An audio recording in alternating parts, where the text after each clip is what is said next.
Quando foi na hora de eu ir, a gente morava num sobrado, a nossa condução era um jipe. E lá vou eu descendo as escadas, com a melhor batida que tinha chegado do tintureiro, bem arrumado, uma faixa, um crucifixo aqui preso à faixa, um uniforme, um verdadeiro uniforme redentorista, um chapéu preto na cabeça, bem elegante. Lá vou eu descendo. Eu era magro que parecia aquele homem que o paletó listado tinha uma lista só. Era bem magrinho, velho. Eu vou descendo. Quando eu estou na última volta da escada, o padre Geraldo ficou olhando de cima e disse: Pereira, dê o que der, eu vou também. Aí fomos dois. Quando nós chegamos na porta do Maracanã, para nossa surpresa, os diáconos que tinham a faixa no braço escrito disseram: não pode mais entrar ninguém. Como se trata de dois padres, vocês vão entrar. E nós entramos. Lá onde não cabia mais ninguém, nós nos sentamos. Os nossos olhos depararam, os senhores... Você estava lá, Caleb? O filho do pastor Aristóteles, o Jair, o pastor Aristóteles estava. Tinha um coralzinho, com quase mais de 2.000 vozes. Era maior do que aquele coral que teve aqui no Congresso Mundial. Não era, pastor?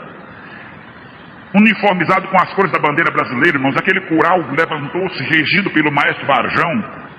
Não era, irmãos, era anjos na terra, era céu puro. E aquela gente ia abanar lenço branco e dar glória a Jesus e pular. Vocês veem o Jabes pular aqui, isso aqui não é nada. Lá eu via gente pular que nem pipoca. E banar lenço branco, e quem não tinha lenço tirava o casaco e banava o casaco no ar. E daqui a pouco o coral parou. E anunciaram: olha, Jesus batizou 40 componentes do coral com o Espírito Santo. E aquela gente falando em línguas, eu não sabia o que era, e olhava para um lado, olhava para o outro. Daqui a pouco um moço, moreno claro, do meu lado, virou-se para nós dois, falando em hebraico clássico. Ele disse: homens, não foi pela vossa vontade que vocês entraram aqui. Fez assim com as mãos: foi as minhas mãos que vos trouxeram. Eu lembro que eu olhei para o meu colega e disse: mais um hebreu maluco. Eu nunca vi esse camarada. Eu virei para ele e disse: moço, o senhor é hebreu? Ele disse: não, senhor, eu sou goiano. Eu disse: onde o senhor estudou hebraico? Ele disse: o que é hebraico? Digo: pronto, é outro doido.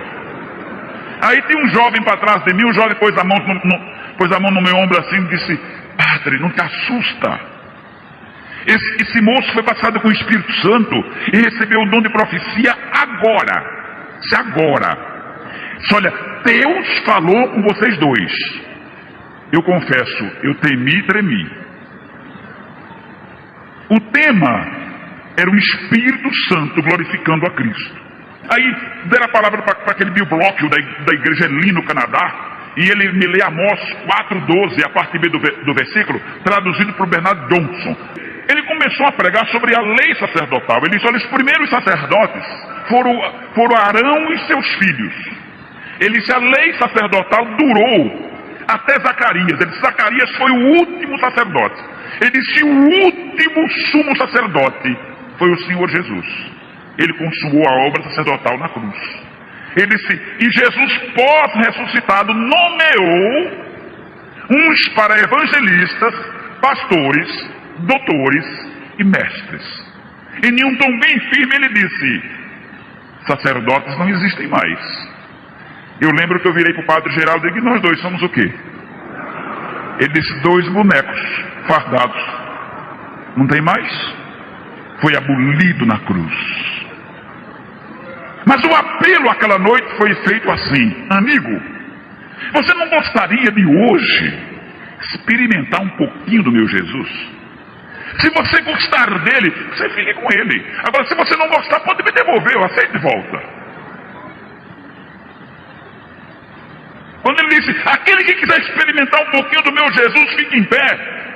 Irmãos, eu fui a primeira pessoa a levantar e gritar com toda a força do meu pulmão: eu quero esse Cristo. Olhei para o meu colega, ele banhado em lágrimas, fez a mesma coisa.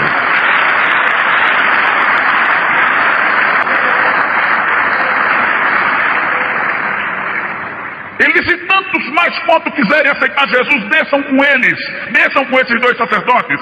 Aí os diáconos nos cercaram, nós começamos a descer. Sabe quantas pessoas desceram? Desceram 11.000 pessoas. Nós não estamos contando aqui uma lorota, nós estamos contando aqui um fato.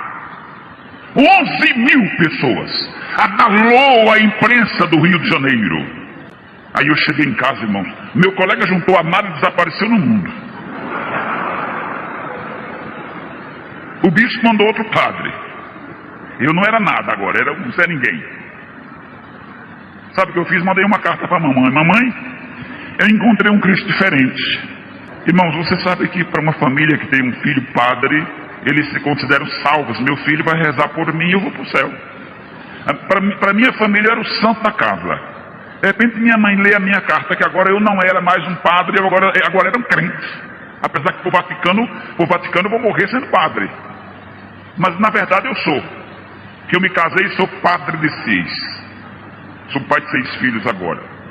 Mas aconteceu, irmãos, quando minha mãe leu a minha carta, ela simplesmente gritou: meu filho morreu! E desmaiou.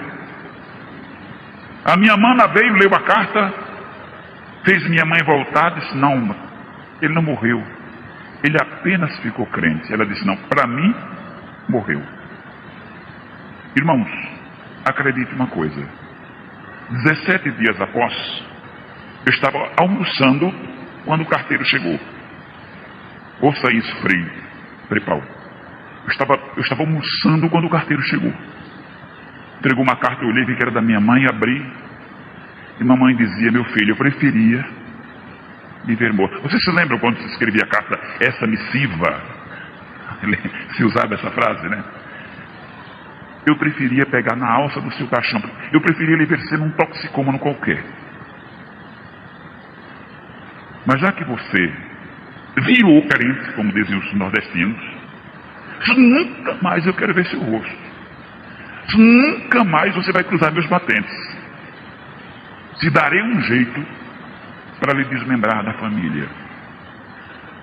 Irmãos, vocês sabem que um filho ler uma carta de uma mãe nesse teor é bravo. Sabe o que eu fiz? Eu saí chorando pro meu quarto. E lá no meu quarto eu caí enjoelhado. E eu fui fazer a primeira oração. Por quê? Porque antes eu rezava. E não é a mesma coisa. A palavra reza quer dizer repetição de cópia. E a palavra rezar quer dizer repetir. Diz o dicionário Aurélio. Quer ver? Pesquise. Eu ajoelhado no meu quarto, disse: Deus, quando eu era criança, escolhi o sacerdócio romano como minha regra de fé. Pós-adulto está acontecendo tudo isso. Pós um sacerdote formado, ordenado, está acontecendo tudo isso comigo. Digo: Deus, eu não quero ouvir a voz do homem, eu quero ouvir a voz dos céus. Quando eu disse eu quero ouvir a voz dos céus, irmãos, o teto do meu quarto desapareceu. Aleluia.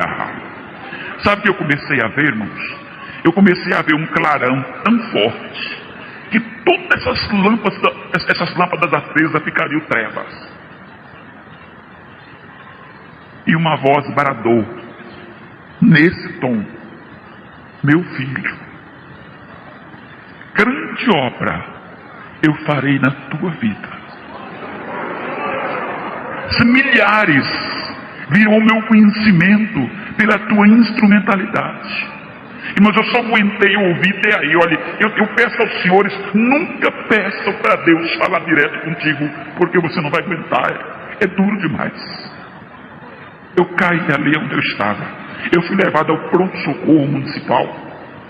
Após uma injeção, o médico que estava do meu lado chegou no meu ouvido e disse: padre, o senhor estava desmaiado, seu companheiro lhe encontrou, lhe trouxe para cá. O que está havendo? Eu fui tentar contar, mas eu chorava, eu não falava. E eu olhei para o médico chorava comigo. Ele me abraçou, ele botou a cabeça encostado a mim e disse: meu irmão, eu também sou crente. Aleluia. Aleluia.